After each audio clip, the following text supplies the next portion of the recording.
Friends, welcome back to our channel Sumit की Pathshala. Students, आज हम लोग करेंगे क्लास 9th की इंग्लिश की वर्कशीट नंबर 45। स्टूडेंट्स, ये वाली वर्कशीट आपके डिटर्मिनर्स बेस्ड है। इसमें आपको डिटर्मिनर्स करने के लिए दिए गए हैं। जो आपको पहली वर्कशीट में डिटर्मिनर्स की एक्सरसाइज दी थी, ये उससे थोड़ा अलग लेवल पे है, ये थोड़ा उससे ऊपर वाले लेवल पे है। इसमें लिखा गया है, hello students, we know that determiners are the words written before the nouns and they specify, identify और क्वांटिफाई द नाउन्स और नाउन फ्रेजेस फॉलोइंग देम। हम जानते हैं कि डिटर्मिनर्स वो वाले वर्ड्स होते हैं जो नाउन से पहले लिखे जाते हैं, उनको स्पेसिफाई करने के लिए, आइडेंटिफाई करने के लिए और क्वांटिफाई करने के लिए। फॉर एग्जाम्पल के तौर पे, दिस इज़ माई बुक, ये मेरी बुक है।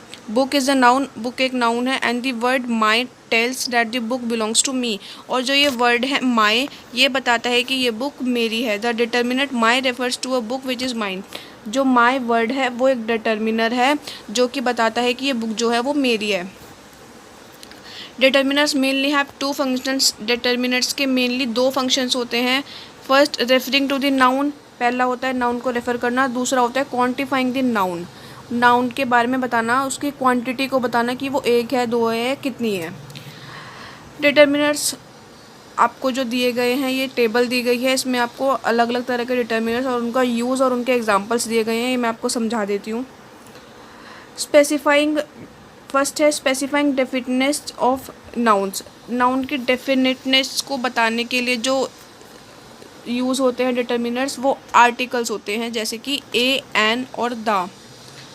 सेकेंड है demonstrating where an object, event और person is in relation to the speaker. Second में बोला गया है वो वाला ऑब्जेक्ट या कोई इवेंट या कोई पर्सन से किसी चीज़ का, ऑब्जेक्ट का क्या रिलेशन है। दिस, डैट, दीज, दोज, इसको हम डेमोन्स्ट्रेटिव्स बोलते हैं। थर्ड है शोइंग ओनरशिप। ओनरशिप को जो शो करते हैं वो represented the possession of someone, something और प्लेस। किसी प्लेस का या किसी चीज़ का या किसी इंसान का जो पोजेशन होता है कि ये मेरा, ये तुम्हारा, ये हमारा, ये उनका है, वो शो करता है। पोजेसिव डिटर्मिनर्स वो होते हैं my, your, its, his, her, their, our, etcetera. Fourth है इन्फॉर्मिंग अबाउट द क्वांटिटी और amount of a noun. Quantity और अमाउंट को बताता है नाउन के, जैसे कि एक पर्टिकुलर नंबर नहीं होता, ये इनको बोलते हैं क्वांटिफायर्स। पर्टिकुलर नंबर जो होते हैं उसमें आता है 1, 5, 10, 11 एक्सेट्रा। पर इसमें हम इसकी बात नहीं करते। इसमें वर्ड्स जो हम यूज़ करते हैं, enough, some, few, little, many, much, a lot, any, etcetera. Next आपसे बोला गया है informing about the number of a noun. इसके ऊपर वाली में और इसमें सिर्फ इतना डिफरेंस है कि ऊपर वाली में नंबर्स नहीं लगाते और इसमें डायरेक्ट नंबर लगाते हैं, 1, 5, 10, 11 एक्सेट्रा। तो ये हो गया डिटर्मिनर ऑफ नंबर। सिक्स्थ है expressing how something is shared out और डिवाइडेड। किस तरीके से किसी चीज़ को बांटा गया है या किसी को दिया गया है। Each, every, either, neither, all, both, ये होते हैं डिस्ट्रीब्यूटिव डिस्ट्रीब्यूटिव्स डिटर्मिनर। सेवेंथ है question about a noun. Noun के बारे में क्वेश्चन जो करता है वो है WH फैमिली वाले, which, whose, what, interrogative determiners. चलिए एक्सरसाइज को देख लेते हैं। Read the conversation given below and fill the blanks with determiners. ये कॉन्वर्जेशन पढ़िए और इनमें डिटर्मिनर्स भरिए जो आपने अभी ऊपर पढ़े। इसमें डायलॉग कॉन्वर्जेशन है। ये बीना और अजय दो लोग हैं और इसमें आपको पूछा गया है, बीना एक लड़की का नाम होना चाहिए वैसे तो, पर यहाँ पर लड़के का नाम है बीना। नमस्ते दीदी, what do you want to buy today. वो बोलता है, दीदी नमस्ते, आप आज क्या खरीदना पसंद करेंगी। अजाया, ये एक लड़की का नाम है, दूसरी लड़की का, वो बोलती है, नमस्ते Beena, I want to buy dash bananas. मैं ख़रीदना चाहती हूँ। यहाँ पे क्वांटिफायर इन्होंने आपको हिंट दे रखा है कि आपको क्या भरना है उसमें, तो इसका क्वांटिफायर होगा सम बनानास, मुझे कुछ केले खरीदने हैं। तो उससे नेक्स्ट उसके रिप्लाई में आता है सी, देखो ये वाले बनानास जो हैं वो फ्रेश है। जब हम किसी के पास कुछ ख़रीदने जाते हैं तो वो हमें उठाकर कुछ दिखाते हैं कि ये वाले फ्रेश है या वो वाले फ्रेश हैं। तो यहाँ पर हम दोज भी लगा सकते थे, डैट भी लगा सकते थे, पर यहाँ पर हमने दीज लगाया इसलिए क्योंकि वो उनको बता रहा है। यहाँ पे हिंट में दे रखा है डेमोन्स्ट्रेटिव, तो इसका डेमोन्स्ट्रेटिव डिटर्मिनर है दीज। नेक्स्ट वो उससे बोलती है हाँ, यस, पैक डैश बनानास। यहाँ पे नंबर भरना है, आपको दे रखा है इन्होंने हिंट में, तो इसका है यहाँ पे आप कुछ भी नंबर भर सकते हैं 1 2 3, पर बनानास है तो आप प्लूरल ही भरेंगे, तो आप 1 से ज़्यादा ही भरेंगे। मैंने यहाँ पे 6 भर दिया, आपको जो पसंद हो आप वो भर लेना। नेक्स्ट आपसे पूछा गया है डैश फ्रूट इज़ डैट, वो एक फ्रूट की तरफ इशारा करके पूछती है कि ये कौन सा फ्रूट है, तो यहाँ पे आएगा विच, इंटैरोगेटिव। यहाँ पे आपको हिंट दे रखा है इंटैरोगेटिव, तो ये इसका आंसर है विच।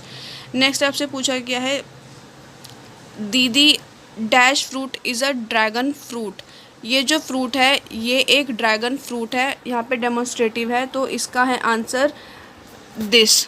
ये वाला जो फ्रूट है ये आपने मार्केट में देखा होगा, इसको ड्रैगन फ्रूट बोलते हैं, और इसी के बारे में उसने उससे पूछा है। तो वो उससे बोलती है what is the cost, cost क्या है, यहाँ पे आर्टिकल भरना है, तो ए और एन तो लगेगा नहीं, यहाँ पे कॉस्ट की बात हो रही है, तो यहाँ पे द आएगा। नेक्स्ट है आई एम इट इज़ ₹350 पर केजी, 350 रुपये किलो का फल है। I am not buying it, how does it taste like, मैं इसको नहीं खरीद रही हूँ, क्या पता ये कैसा लगता होगा।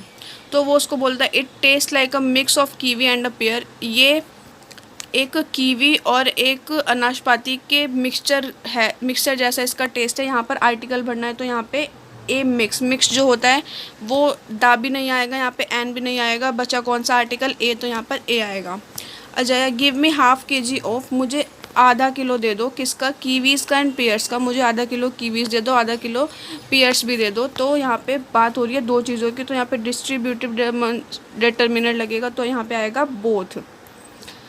एनीथिंग एल्स दीदी, क्या आपको कुछ और चाहिए। No Bina thank you, I have bought dash fruits today, मैंने आज के लिए काफ़ी ज़्यादा फल खरीद लिए हैं, तो यहाँ पे आएगा enough. Now please way and pack all fruits, यहाँ पे सारे फलों को आप पैक कर दीजिए जितने भी मैंने लिए हैं, तो यहाँ पे डिस्ट्रीब्यूटिव है, तो यहाँ पे इसका डिटर्मिनर है ऑल। लास्ट में आपको कोविड अप्रोप्रिएट बिहेवियर मैसेज मिला है, keep maintaining physical distance of 6 feet और 2 यार्ड्स। कोविड के चलते फिजिकल डिस्टेंस का ध्यान रखें और कम से कम 6 फीट की दूरी बनाए रखें। सो स्टूडेंट्स, ये थी आपकी वर्कशीट नंबर 45। आई होप ये वीडियो आपके लिए हेल्पफुल रही होगी।